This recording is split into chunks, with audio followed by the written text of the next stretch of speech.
Hey everybody, welcome to Kimmel's Irish Pub. Another movie review, Toybox, the Toybox. I don't know, it doesn't look too good. IMDb has it at 4.2. Stars Denise Richards and Mischa Barton. So, two ex-prominent actresses, whatever, in this movie. Evidently it's about an estranged family who try and get back together, and they rent an RV or something like that and go out into the desert and try and reconnect. But it seems like the RV has a history or is possessed and starts killing them off. So it's a horror flick or a scary movie kind of thing. Hour and 34 minutes. I don't have very high expectations for it, but running out of stuff to watch. We're gonna give it a go. It's got two people in it, I know, so I'll let you know if it's worth watching. So stick around. Hey everybody, we're at the credits of the Toybox. Sorry, no check-ins. I didn't think it was worthy of any check-ins. I set my expectations very, very low on this movie, as you can think of by listening to the plot summary. A possessed RV is basically gonna, murder people. Doesn't sound that good. And I tell you what, with that in mind, and the expectations as low as I had them, they exceeded my expectations for a majority of the film.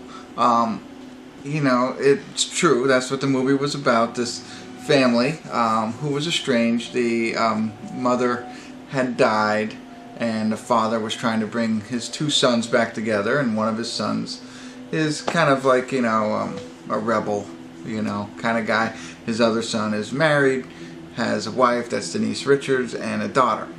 So he's taking all of them on a road trip. And that brings me to my first question. So they buy this old RV for the long road trip in the desert. I mean, I guess you have to do that, or there would be really no plot, because, I just think that's a bad idea. Even in the beginning, they were trying to get the thing started, wouldn't start right away. Is that really something you're going to take 5 hours into the desert, or, wherever they're going, with a little child? So, okay. So, again, expectations extremely low. But right after, within 30 minutes, it really starts getting into the action, if you will. So there's not a lot of development time. It's only an hour and 35 minutes, so they didn't waste any time and got right into it, and what happens. So on the way, this family sees a car broken down on the side of the road, and it's a brother and sister, and it's Mischa Barton who plays the one girl and her brother. They're broken down, so this family offers to give them a ride to the next town. And that's when the action basically starts, or everything starts happening there. So one thing I don't like about the film, having a little girl there, as you can imagine, the idea is this RV is possessed and starts taking lives, if you will.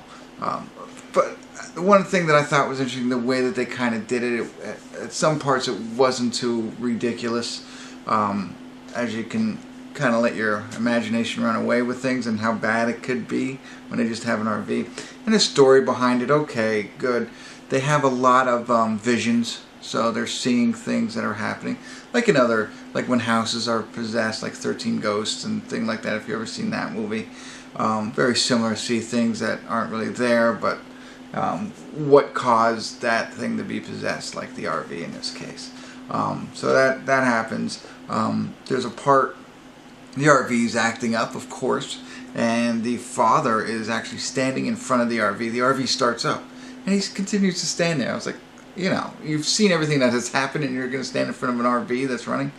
So, ridiculousness there. So, I keep saying so a lot, sorry. But, as low as my expectations were, I thought they did an okay job.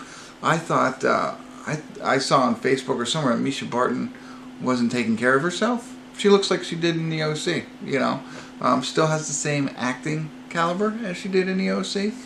Denise Richards, same kind of thing there. So for, those types of actresses, that's the kind of performance you got out of this. I wasn't terribly disappointed. I'd probably give it a 5, not a 4, a 5. Leaning towards a 4. So it was okay until the final ending. I'm not exactly sure what has happened. The final battle against the RV and the spirits that are contained within the RV is happening, and it just kind of stops. and it moves to a next scene. Like the next scene I kind of get, and I don't want to spoil it for you, but what happened during the battle, and I'm calling it a battle, that was disappointing. But I guess we'll never know unless there's the Toybox 2. But really, I think you could save your time on this. I don't think you need to watch it. I don't know if I mentioned scary images. I know I said that there was visions. They were seeing visions of things, but there's also some scary images that really kind of, and that made it a little bit more scarier. Like things that when you close your eyes at night, that's what you're going to see, kind of stuff. And so, it had that, and I think that's good quality for these types of movies. I thought they did nothing too ridiculous, but stuff that will stick with you afterwards. Sorry, I'm rambling on. If this is your kind of thing, if you want to see this, it's like The Hills Have Eyes meets 13 Ghosts kind of thing. Check it out. I don't think you need to. There's nothing really here to see. I think I've explained it pretty well, but it's up to you. It's kind of open-ended on this one. I'm not going to tell you not to. I don't know if I would recommend it now knowing what I saw, but this might be your cup of tea.